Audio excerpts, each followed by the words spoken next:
ये व्यतिकरण है क्या? तीन घटना में एक था आई याद करना, दूसरा हम बोले थे डी, तीसरा था आपका पी। आई का मतलब है इंटरफेरेंस ऑफ लाइट, यानी प्रकाश का व्यतिकरण। डी का मतलब था डिफ्रैक्शन ऑफ लाइट, मतलब प्रकाश का विवर्तन। और पी का मतलब था पोलराइजेशन ऑफ लाइट, मतलब प्रकाश का ध्रुवन। ये तीन प्रकाश का ऐसा घटना था जहां पे ग्रेट साइंटिस्ट आप कहिए न्यूटन, सर आइजैक न्यूटन, जिसका कणिका सिद्धांत इसको एक्सप्लेन करने में फेल हो गया। और इसी मौका का फायदा उठा लिया किसने? क्रिश्चियन हाइगन ने, और उन्होंने दिया वेव थ्योरी ऑफ लाइट। और वेव थ्योरी ऑफ लाइट की सहायता से उन्होंने तीनों घटना को अच्छी तरह से एक्सप्लेन किया।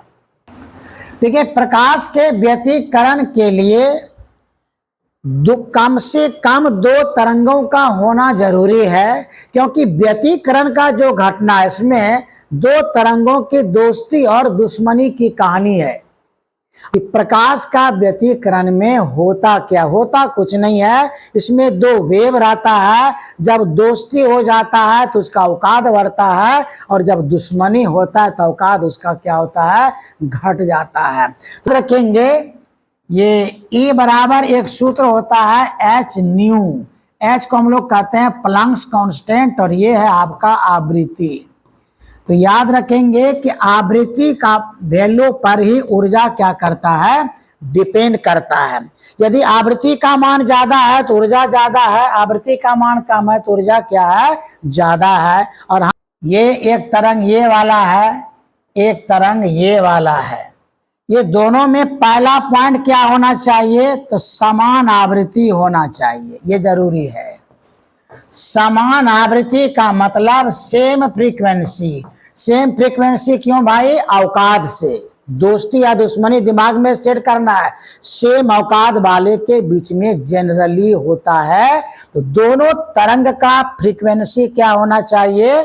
सेम होना चाहिए। दूसरा जो बहुत ही इंपॉर्टेंट है वो कि कलांतर एक वर्ड आएगा, कलांतर, कला में अंतर। इसी को अंग्रेज के भाषा में हम लोग कहते हैं फेज डिफरेंस। बहुत ही पॉपुलर मेन है, और जहां तक मेरा ये उम्मीद है कि 90% स्टूडेंट को फेज क्लियर नहीं होगा, ये कन्फर्म है। हम भले आप छाप लिए हैं, उतार लिए हैं, चैप्टर एंड हो गया, खत्म हो गया, but what is phase, what is phase difference, ये क्लियर नहीं होगा। बट उसके लिए आपको मेरा दूसरा वीडियो जो पहले से ऑलरेडी YouTube पर उपलब्ध है, आप उसको वॉच करेंगे, उसमें आपको फेज के विषय में मिलेगा। ये कलांतर का मान क्या होना चाहिए, बहुत ही इंपॉर्टेंट है ये चीज, थोड़ा सा इसको हम लोग देखेंगे।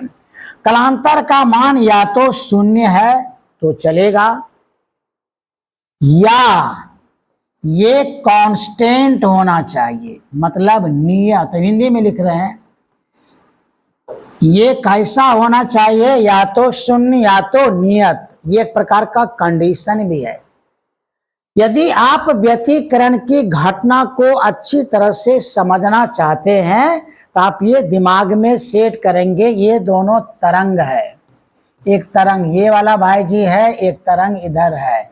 ये दोनों तरंग का फ्रीक्वेंसी समान चाहिए, और कलांतर का मान या तो 0 या तो कांस्टेंट चाहिए। तीसरा एक चीज आपको और चाहिए कि दोनों तरंग समान दिशा में गतिशील हो, यह भी जरूरी है। सेम डायरेक्शन में जाएंगे तभी तो दोस्ती या दुश्मनी का चांस है। अब मान लो कि एक जा रहा है पूरब, एक तरंग जा रहा है पश्चिम। अब इस पॉइंट से चलना प्रारंभ के, एक डायरेक्शन पूरब की ओर है, एक डायरेक्शन पश्चिम की ओर है, ना ये कभी एक दूसरे से मिलेगा, ना कभी झगड़ा होगा, ना कभी दोनों में दोस्ती का भी चांस है। ये दिमाग में रखना है कि दोनों तरंग सेम डायरेक्शन में जा रहा है, तो वहां पे प्रोबेबिलिटी है झगड़ा होने का, या तो दोस्ती भी हो सकता है। ये तीसरा पॉइंट ये है कि दोनों तरंग समान दिशा में गतिशील होना चाहिए।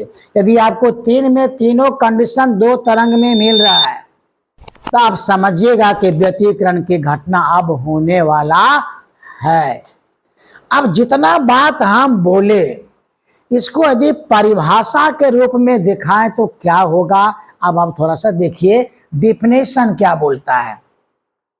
डेफिनेशन कह रहा है कि जब समान आवृत्ति और शून्य या नियत कालांतर का, भी पहले बोल दिए कि दोनों का फ्रीक्वेंसी सेम होना चाहिए और फेज डिफरेंस यानी कालांतर का मान या तो 0 या तो कांस्टेंट होना चाहिए। जब समान आवृत्ति और शून्य या नियत यानी कि कांस्टेंट कालांतर के 2 प्रकाश की तरंगे, अब देखिए अगला नाम लिख दिया यहाँ पर कि एक ही दिशा में चलकर, यहां लिखा हुआ एक ही दिशा में चलकर एक दूसरे अध्यारोपित, तो देखो वर्ड इसमें टेक्निकल वर्ड इसलिए हमने इसका यूज किया।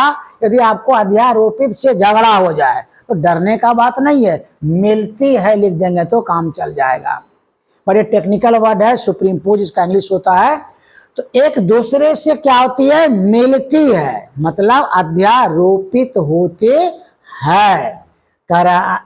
तो ऊर्जा के पुनर्वितरण, बहुत अच्छा पॉइंट यहाँ पर है, ऊर्जा के पुनर्वितरण के कारण, मान लेकर ऊर्जा के फिर से बंटवारा पुनर्वितरण के कारण माध्यम के किसी बिंदु पर प्रकाश की तीव्रता मैक्सिमम अधिकतम और किसी बिंदु पर प्रकाश की तीव्रता न्यूनतम होने की घटना को प्रकाश का व्यतिकरण कहते हैं। यही परिभाषा है। समान आवृत्ति और शून्य या नियत कालांतर की 2 प्रकाश की तरंगे एक ही दिशा में चलकर किसी बिंदु पे मिलती है। अब मिलने का तो अंतर पड़ेगा कि किस भाव से मिल रहा है। आप यदि दोस्ती के भाव से मिलेगी तो प्रकाश का तीव्रता मैक्सिमम और दुश्मनी के भाव से मिलेगी तो प्रकाश का तीव्रता मिनिमम। अब सवाल ये उठता है कि सर ये तीव्रता मैक्सिमम कब होगा और न्यूनतम कब हो जाएगा, तो समझ में आया नहीं। उस पर बात हम डिटेल में करेंगे, आपको टेंशन नहीं लेना है।